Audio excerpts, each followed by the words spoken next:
Salut tout le monde, ici Jaurès de la chaîne En Programme. Nous nous retrouvons aujourd'hui pour une nouvelle vidéo sur la formation Flutter Firebase dans laquelle nous allons continuer avec la réalisation de notre système de commentaires. Alors si tu n'es pas encore abonné, je t'invite à le faire et d'activer la cloche de notification pour ne louper aucune des prochaines vidéos de la chaîne En Programme.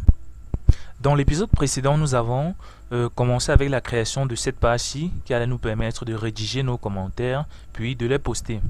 Dans cette vidéo, donc, nous allons débuter par la création de la classe qui va représenter le modèle d'un commentaire et par la suite créer la fonction qui va nous permettre de poster ces commentaires sur le Cloud Firestore. Mais avant, nous allons d'abord passer en revue notre text form field pour le rendre un peu plus beau. Donc nous allons utiliser la propriété content padding qui est dans le input decoration. Edge inset .symmetric, nous mettons que le padding au niveau horizontal. Nous allons sur 10. Voilà. Une fois la taille ayant diminué, dans le border radius, donc je propose que nous allons à 15 sur le border radius. Ensuite, nous descendons créer un espacement entre le cycle avatar et le text field. Et nous augmentons dans le radius du cycle avatar à 20. Et nous espaçons un tout petit peu. Donc sized box, vu que nous sommes dans un row, nous espaçons en largeur de 5. Maintenant, la prochaine étape est de réaliser le widget qui va représenter le visuel du commentaire. Donc pour le commentaire, nous serons en mesure de le liker, de le disliker et de le commenter. Pour ce faire, nous allons créer dans le dossier Common un nouveau fichier que nous allons appeler Common Component. Le Common Component donc va représenter le fichier qui va contenir le visuel du commentaire. Dans ce fichier, nous créons donc un stateless widget que nous allons appeler Common Component. Le Common Component qui sera la vue de notre commentaire. Ensuite, nous allons passer dans ce Common Component, dans son constructeur, un objet common, qui va venir alimenter les différents widgets qui seront contenus dans le Common Component. Comment. Et là, on fait un 10.common. Bien évidemment, import le matériel .date. Ensuite, notre widget va retourner tout simplement un container pour le moment. Nous allons maintenant aller appeler notre Common Component dans la page qui va lister les commentaires. Donc là, nous appelons dans list view le Common Component. Nous sauvegardons. Nous entrons maintenant dans Common Component, effectuer nos différentes modifications. La taille du Common Component ne doit pas être fixée, c'est-à-dire nous ne devons pas donner une taille au container. C'est au contenu de définir en fait la taille du container. Donc plus le contenu est grand, plus la taille du container s'allonge avec le contenu. Au niveau du shield du container, nous passons à un colon. Dans le colon donc sera contenu un row, le row qui aura la capacité de stocker les éléments tels que le like, le dislike et l'icône common.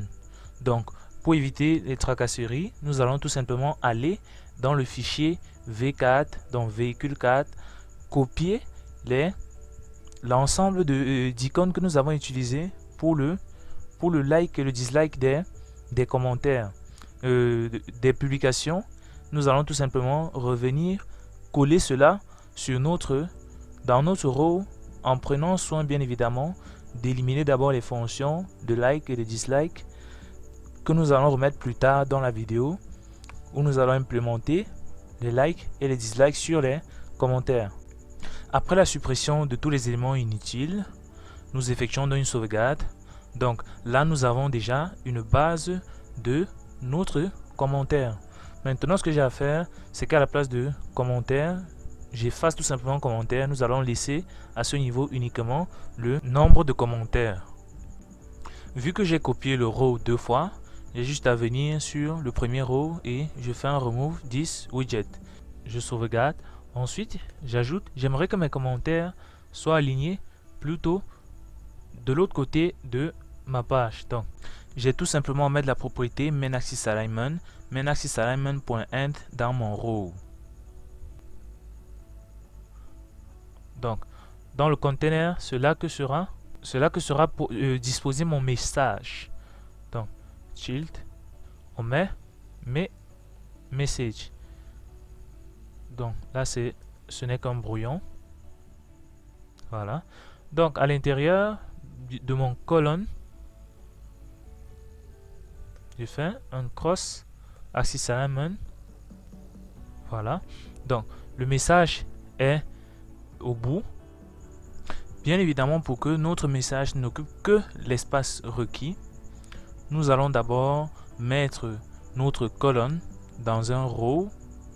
Ensuite, après avoir mis cela dans le row, mettre le colonne lui-même à nouveau dans un container, et c'est grâce à ce container que nous allons pouvoir définir une couleur de background à notre widget message.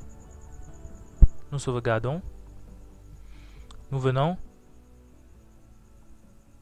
Nous faisons l'alignement. Donc, main-axis-alignment.end.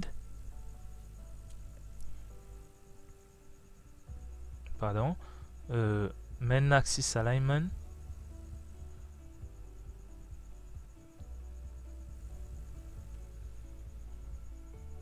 Voilà. Ensuite, nous donnons une couleur ici. Colors green. Voilà.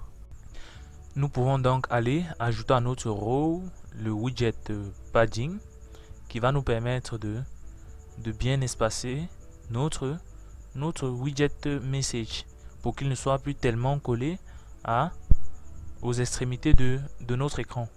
Donc là, nous faisons hi7.only. Nous affectons seulement la hauteur et le côté droit qui est right.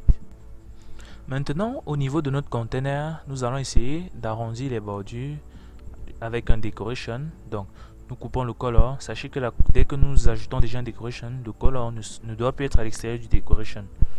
Donc, dans le box decoration, nous allons maintenant à l'intérieur coller d'abord notre couleur et ensuite nous allons, grâce à la propriété border radius, essayer d'arrondir les bordures de notre container pour rendre un peu plus joli notre widget message. Nous sauvegardons. Maintenant, pour rendre notre message un peu spacieux dans notre container, nous allons ajouter la propriété padding. Donc h-inset.only. Voilà, nous allons faire un top left, pardon, top 10, left 10, right 10. Donc nous ne touchons pas le bottom pour éviter de surélever les boutons de like et de dislike.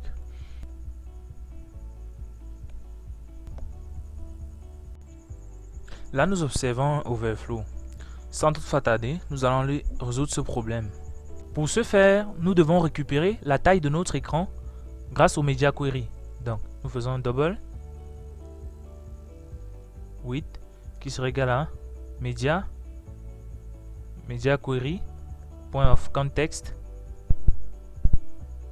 point size point width. Je sauvegarde. Et au niveau du container, pour la largeur, on fait un width. Nous divisons par exemple par 1.5. Voilà. Donc, ce qui va se passer maintenant, c'est que lorsque l'utilisateur va entrer le commentaire, le message va tout simplement aller à la ligne dès qu'il y aura surcharge. C'est uniquement la taille que nous ne touchons pas. Une fois cela fait, donc, j'enlève la couleur green que j'ai mis à ce niveau. Donc, container, voilà, color green. Donc, nous mettons gray là-bas. Donc, faisons gray. Point with opacity. Point 3. Voilà. Donc, là, c'est temporaire, mais bon. Maintenant, dès qu'on va cliquer sur le commentaire, ça va bien évidemment ouvrir la page et lister les commentaires en rapport avec ce commentaire et ainsi de suite. Nous sommes arrivés au thème de cet épisode dans lequel nous vous avons montré comment réaliser le widget d'un message. N'hésitez pas à vous abonner et d'activer la cloche de notification pour ne louper aucune des prochaines vidéos de la chaîne en programme. Si vous avez des préoccupations, posez-les bien évidemment en commentaire. Je me ferai un plaisir de vous répondre. À la prochaine pour une nouvelle vidéo.